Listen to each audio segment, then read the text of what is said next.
I'll never forget the witness of a friend of mine, an Episcopal priest named Tom Miery.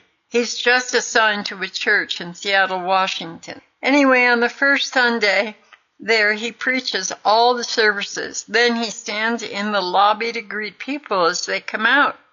He notices at last in the service there's a young couple in their early 30s sitting in the last row, in the last pew of the church, with their 1-year-old son, Andrew. And their custom is, the moment the service ends, they bolt out the door and they greet no one. Why? Because they are so ashamed of what they said, called a defective child. To this day, the husband, Robin, is the most famous cardiac surgeon in the Pacific Northwest. His wife is a pediatric surgeon, and they asked, how could God give such a brilliant, devoted, committed Christian couple such a defective child? And the child had Down syndrome. Well, as was their custom at the end of the service, they started to bolt out the door. Tom intercepted them, and he didn't ask. He said, come into my office. Right now, he said. He invited them into his office. Tom closes the door and reaches out and takes little Andrew in his arms and begins to rock him back and forth. And then tears started streaming down Tom's face, and then the sobbing and the low sobbing that grew louder and louder and louder and louder. We all stood there mesmerized. Finally, when he stopped, Tom said to the husband, Robin, do you have any idea of the gift that God has given to you in this child? He said, 2 years ago, my 3-year-old daughter, Sylvia, died of Down syndrome. My wife and I have 4 other children. We are absolutely convinced that the greatest gift we ever received from God was little Sylvia in her uninhibited expression of affection. She was a window into the heart of Jesus. He said, did you know that 3 Native American tribes, the Sioux, the Iroquois, and the Navajo, attributed divinity to Down syndrome children and gave them an honored place in the tribe and treated them as gods, because in their utter simplicity, they were a transparent window into the Great Spirit, in our context, into the heart of Jesus Christ.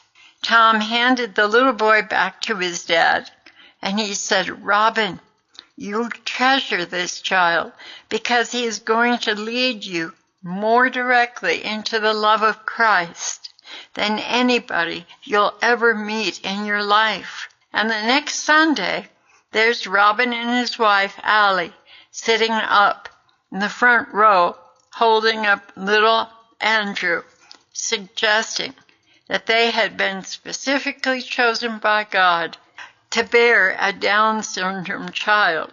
My point is this: uncompromising trust in the love of God enables us to thank Him for the spiritual darkness that envelops us, to thank Him for the loss of income, for unemployment, for the nagging arthritis that is so painful. It empowers us to pray from the heart. Abba, into your hands I commend my spirit this whole day, morning, noon, evening, night.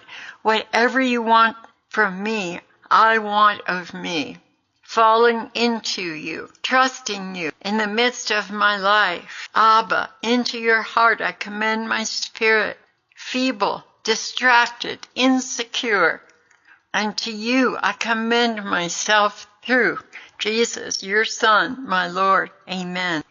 Allow me to become personal here for a moment. The biggest obstacle in my own journey of trust has been a sense of low self-esteem, feelings of insecurity, inadequacy, and inferiority. Since her childhood, my mother was an orphan, and she was in an orphanage for 10 years. never received any love as a child, never ever gave any as a parent. My father was born during the Depression, had an 8th grade education. He would add that he couldn't find work. He came home every night, depressed, and would speak a word of correction and administer physical discipline, take me into my bedroom, made me drop my pants, beat me across my back and my buttocks with his leather belt.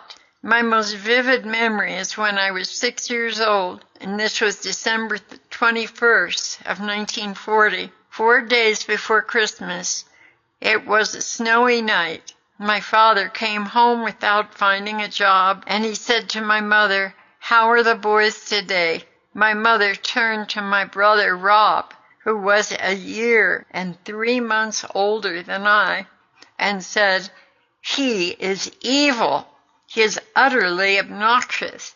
He is the most selfish, disobedient child in the entire world." She said, "Take him down to the police station right now. Tell the cops to lock him up and leave him there." So my father did, marching down to the police station. And here I am, 6 years old, crawling up at the windowsill, my nose pressed against the glass, hoping against hope that my brother's going to return a half hour later. Then I see my father walking up on the snowy night by himself. And if I live to be 200 years old, I'll never, ever be able to describe the terror, the absolute sheer terror that gripped my heart.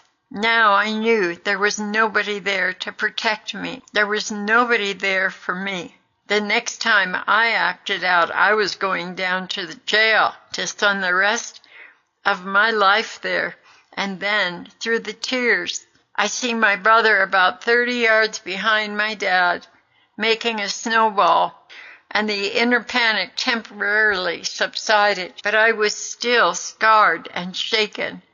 I wiped the tears from my eyes. I climbed down from the windowsill, and I assumed the macho position of a little 6-year-old boy who doesn't cry, and I pretended disinterest in a traumatic event that haunted me until I was 44 years old. There's one more scene to the story, and this was years back in an hour of prayer in the morning. Out of nowhere, I had an image of my mother flashing across my mind, and here my mother was 6 years old, and she was in the orphanage in Montreal, Canada, where she was born. It was a wicked, wicked, mean-spirited place, and my mother was in tears rolling down her face, and she was begging God to send her a mommy and daddy who would take her out of that awful place. The prayer was not answered for 7 years, but suddenly, as I looked at that image, all the anger, all the resentment that had been simmering over the years because my mother was never there for me, it disappeared like last night's dream. And then my mother said to me, after I had asked her forgiveness, she said, "I messed up a lot when you were a kid. I didn't know how to love anybody, but," she said, "you turned out okay." And then my mother, who had never once held me or hugged or embraced me, kissed me, who constantly told me I was a pest, a nuisance, basically sit down in the corner and shut up and die. The first time ever, my mother kissed me, embraced me, and at that moment the greatest enemy of trust in my life was disarmed. My point is this: when we wallow in shame, remorse, self-hatred, and guilt over real or imagined failings in the past, we are betraying our distrust in the love of God, that we have not accepted the acceptance of Jesus, the total sufficiency of his redeeming power, preoccupation with our past sins, our present weaknesses, our character defects, gets our emotions in self-destructive ways. It closes us in, the mighty citadel of self, and completely preempts the presence of a compassionate God. I can speak here out of personal experience. The language of low self-esteem is a language that is harsh, demanding. It is abusive, accusing, criticizing, rejecting, blaming, constantly condemning, reproaching, and scolding, in a constant monologue of impatience with myself and chastisement of self, rather than being surprised I've ever done anything good. I'm shocked and horrified that I failed, and I never judge any of God's other children with the savage condemnation with which I crushed myself. And of course, it's understandable. With this image of that, we hide our true selves from God. In prayer, we simply don't trust that He can handle all that goes on in our own minds and our hearts. I mean, can Jesus handle my hateful thoughts, my cruel fantasies, my bizarre dreams?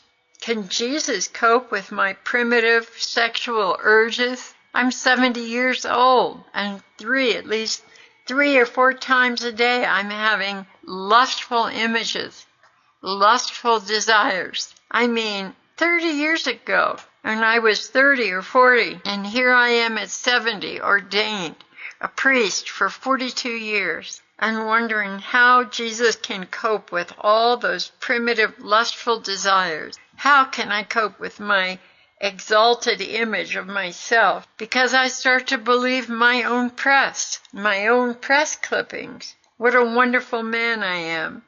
Can He cope with that exalted image I'm always building? In Spain, I conclude that He can't. And thus I withhold from Jesus what is most in need of His healing touch. I'll never forget this.